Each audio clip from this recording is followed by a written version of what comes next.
Hey, good morning, FCF. This is day 2, and we're going to call this journey When You're Slandered or When You're Maligned, when you're treated or spoken about unfairly. That's kind of the subject we're following. And we're going to go to Matthew's Gospel again today. And in Matthew chapter 9, we're going to read a few verses. So let me start in Matthew 9, verse 9. It says, "As Jesus went on from there, he saw a man named Matthew sitting at the tax collector's booth. 'Follow me,' he told him. Matthew got up and followed him. And Jesus was having dinner at Matthew's house. While Jesus was having dinner at Matthew's house, many tax collectors and sinners came, and they ate with him and his disciples." I'm having trouble reading today.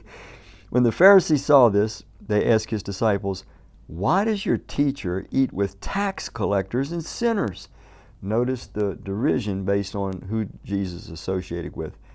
When hearing this, Jesus said, "It is not the healthy who need a doctor, but the sick. But go and learn what this means. I desire mercy, not sacrifice, for I have not come to call the righteous, but sinners." The point that I wanted you and I to look at is that here Jesus is seeking to rescue people that he knows are rescuable, people that he knows can be brought back into a trusting relationship with God. But because of their past, Jesus is being maligned or being looked upon in a negative fashion because the assumption is we know what kind of guy that guy used to be, so if you're hanging with him, if you're associating with him, you must be that kind of a guy yourself.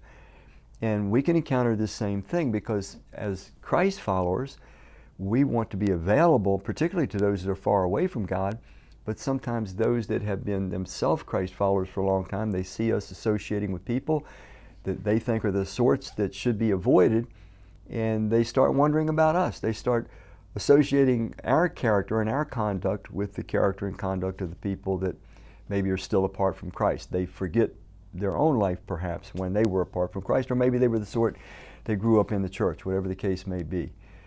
But I think we have to accept this as being part of Christ followers.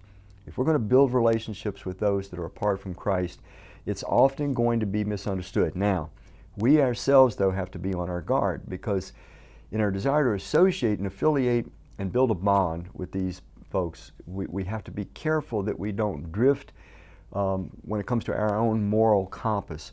Jesus never drifted morally. He was with people that were far apart from God, but he never emulated their conduct in any way. That's harder for us to do sometimes, and so we have to be careful on that.